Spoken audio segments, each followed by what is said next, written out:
Good night. My name is Victoria Eugenia Corrales Alvarado. Today, September 29, 2022. I present the Diamond Supermarket case.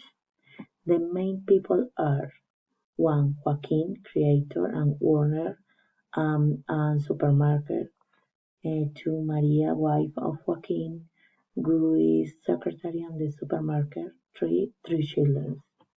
And the main problem identified in the case are 1.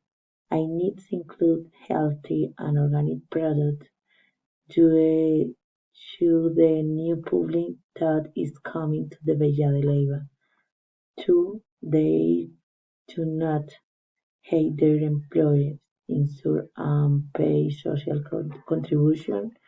3. Resulting in cost overruns due to supplier issues. 4. The competition over better price.